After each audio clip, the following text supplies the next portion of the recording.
রমজান মাস নেকির কাজ আগের মাসে যা করছেন এই মাসে করলে এই নেকিটা আল্লাহ আরো বাড়ায় দিবে, সব বহুগুণে বৃদ্ধি করার মাস হলো রমজান মাস। এক আনসারী নারীকে রাসূল সাল্লাল্লাহু আলাইহি সাল্লাম বললেন, ক্বালা রাসূলুল্লাহ সাল্লাল্লাহু আলাইহি ওয়াসাল্লাম লিইমরাআতিন মিনাল আনসার, নবীজি এক আনসারী নারীকে বললেন, ইআতামিরি, রমজান মাসে তুমি উমরা করো। রমজানে কি করো তুমি? উমরা করো। ফাইন্না উমরাতান ফীহি তা'দিলু হাজ্জাতান, রমজান মাসে উমরা করা হজের সমতুল্য হয়ে যায়। দেখছেন নি, রমজানে উমরা করবেন হজের সমতুল্য। এজন্য আপনারা যারা উমরার নিয়ত আছে অনেকের, মাশাআল্লাহ, আপনি পারলে একটু রমজানে উমরা করবেন।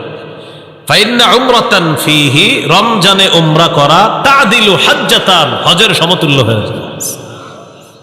আল্লাহ যাদেরকে সামর্থ্য দান করছে একবার রমজানে একটু গিয়ে দেখেন কি অবস্থা হয় সেখানে, আল্লাহ তৌফিক দান করে। তাহলে রমজান মাস সওয়াব বহুগুণে বৃদ্ধির মাস। এই মাস হলো কি মাস? রমজান মাস। রমজান মাস শয়তানকে শিকলে আবদ্ধ করার মাস। قال رسول الله صلى الله عليه وسلم إذا كان أول ليلة من شهر رمضان صفدت الشياطين وفي رواية سلسلة الشياطين ومردة الجن, রমজানের প্রথম রাত যখন শুরু হয় অবাধ্য জিনগুলাকে শিকলে আবদ্ধ করা হয়, শয়তানকে শিকলে বন্দী করা হয়। তাহলে রমজানে আমরা দুষ্টামি করি কেন? রমজান মাসে শয়তান তো শিকলে আবদ্ধ, রমজানে এরপরে গুনাহ করে না অনেকে। এটা কেন করে বলেন? অভ্যাসগত গুনাহ। কি গুনাহ? রমজানে যারা গুনাহ করে এটা অভ্যাসগত গুনাহ করে।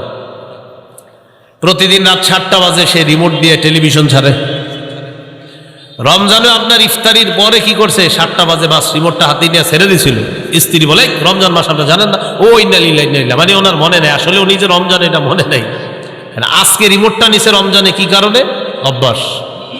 ওই যে প্রতিদিন টেলিভিশন ছাড়ে, রমজানেও ছাড়ছে, অভ্যাসগত গুনাহ। এখান থেকে কি বোঝা যায়? আপনি আজকে থেকে গুনাহ ছেড়ে দেওয়ার অভ্যাস করেন, না হয় রমজানে গিয়ে অভ্যাস ছাড়তে পারবেন না।